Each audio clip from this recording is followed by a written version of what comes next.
أعوذ بالله من الشيطان الرجيم. بسم الله الرحمن الرحيم. هل أنبئكم على من تنزل الشياطين تنزل على كل أفاك أثيم يلقون السمع وأكثرهم كاذبون والشعراء يتبعهم الغاوون.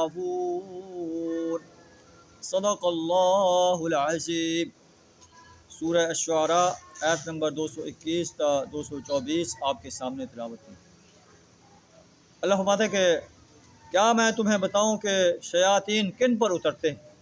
تنزل علی کل افاک اثیم، ہر جال ساز بدکار انسان پر اترتے ہیں.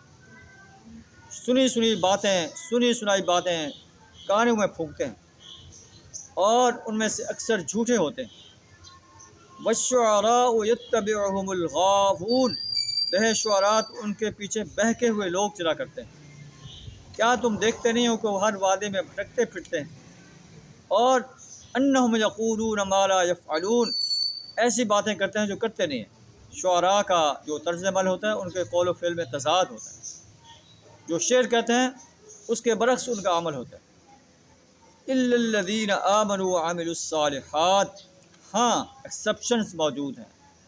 وہ شعراء جو ایمان اور عمل صالح سے آراستہ ہیں، جیسے حضرت حسان بن ثابت رضی اللہ تعالیٰ عنہ، حضرت کعب رضی اللہ تعالیٰ عنہ اور اسی طرح دوسرے شعراء. اللہ فرماتا ہے کہ یہ ایکسیپشن ہے. الا الذین آمنوا وعملوا الصالحات، مگر وہ لوگ جو ایمان لائے، عمل صالح کرتے رہے.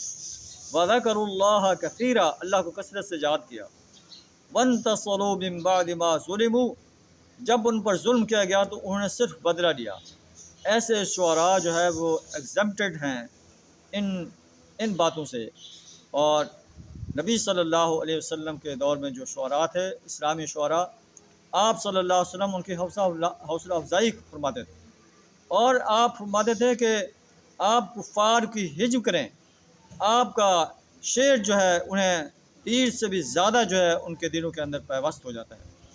وَسَيَعْلَمُ الَّذِينَ ظَلَمُوا أَيَّ مُنقَلَبٍ يَنقَلِبُونَ، ظلم کرنے والوں کو ان قریب معلوم ہو جائے گا کہ وہ کس انجام سے دو چار ہونے والے ہیں.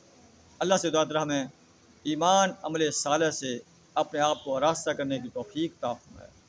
اسلام کی بے لاگ دعوت جو ہے انسانیت کے سامنے پیش کرنے کی توفیق عطا فرمائے.